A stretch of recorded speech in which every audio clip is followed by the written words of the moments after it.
Those are his words.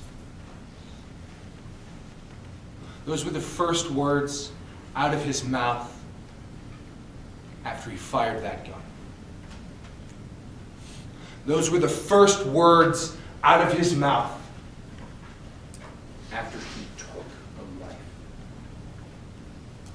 The defendant stood over Sheldon Cashman, a gun in his right hand pointed directly at Sheldon Cashman's head.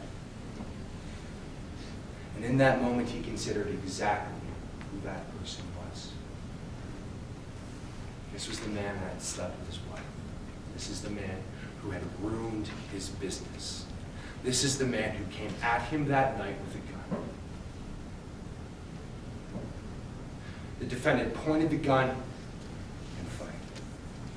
The defendant is charged today with 2 crimes: criminal possession of a firearm in the 2nd degree and murder in the 2nd degree. And ladies and gentlemen of the jury, he is guilty of both. Let's talk about why. Let's talk about why the evidence shows beyond a reasonable doubt that James King fired that gun with intent. We know the defendant is guilty because on that night he had the opportunity. He had the intent. And he had the motivation. Opportunity. James King testified that at one point his hand was on the gun. Mrs. Edith Morningside told you what happened as she stood in her own yard with that King's yard illuminated, and she watched.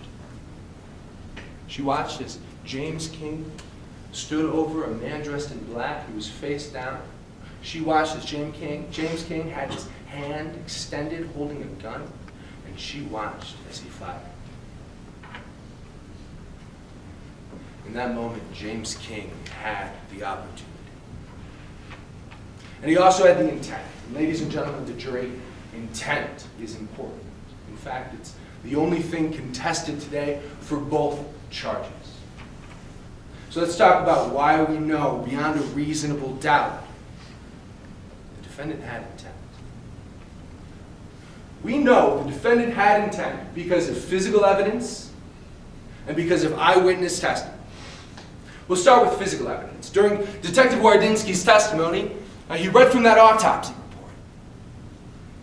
And you heard about the trajectory, the path through Mr. Cashman's head of that bullet. You heard that that shot was straight from front to back. That bullet's path had no deviation to the left or to the right. It had no deviation upwards or downwards. That shot was fired by a steady hand. And they would have you believe he was bull rushed. The defense asserts that the reason the gun went off was because Mrs. King bull rushed her husband. But we know that can't be true. Because that bullet didn't travel at any angle. And it was fired directly into the back of Sheldon Cashman's head. Because of physical evidence, beyond a reasonable doubt, James King had intent. Eyewitness testimony. As I said, we heard from Miss Edith Morningside, who stood only 154 feet across the street from her house while she was looking on with street lights illuminating the front yard, and she watched as James King stood over him, fired the gun. And she told you exactly which happened first. She heard the bang, she saw the shot, and only then did she see Mrs. King come into contact with her husband. And what's more than that, Mrs. Morningside told you that Mr. King shrugged her off. But ladies and gentlemen of the jury, you also have the 911 transcript. While Mrs. Morningside was watching, as Mr. King, in her words, executed Sheldon Cashman on his front yard, Mrs. King was giving a 911 call. And you're taking this 911 call back with you into evidence. And you can read along in real time to see what happened first. The gunshot or the collision? You will read in that 911 transcript. The gunshot happened first, and then Mrs. Morningside tells the operator it looks like she kind of ran into him after the gunshot. Beyond a reasonable doubt, because of eyewitness testimony, because of a 911 transcript that puts you in that moment, the defendant had intent. Finally, motivation, and I want to stress it. As you read through the jury instructions, you will not find the word motivation in any of the elements. That's because motivation isn't something that people have a burden to prove. It simply helps us understand why. Why a man would fire a shot into another man's head in cold blood. And I want to stress another point.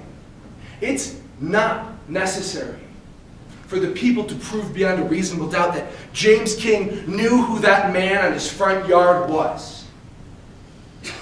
All we need to prove is that intent. But let's answer that question of why. First off, he knew that was Sheldon Cashman. This is a person that he's known his entire life. High school, college, they slept in the same room together. They worked together.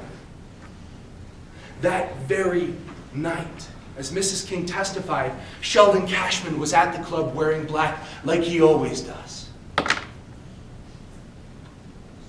And that moment at the club is very important. Sheldon Cashman came at James King, and James King had to be held back by his wife, grabbed by the arm and taken out. And only 90 minutes later, another man in black approached them in the front yard. Think about what was going on at the diner, the in-between. During that entire time, they were talking about Sheldon Cashman, the man who had ruined their business. Mr. King stood up there and he told you that you might recognize him from television. At one point, he was promised fame and fortune in the NBA, and a knee injury took all of that away. And as he said, you might recognize him from television, from his car commercials. He got a little bit of that fame and fortune back until Sheldon Cashman took it away because he was stealing from his company. And standing there, knowing who that person below him was, holding that gun, pointing it at his head, he knew he had slept with his wife, and he knew he had taken away his entire world. He had the motivation. But again, intent is what is important. It's the only thing that's important. Physical evidence, eyewitness testimony.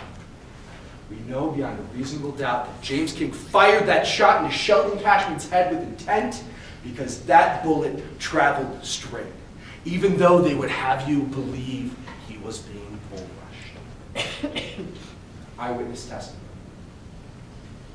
Read along in that 911 transcript and see exactly what happened first.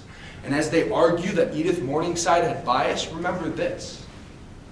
While that 911 call was being made, she wasn't even sure who those people were. She testified she kind of thought, but she wasn't sure.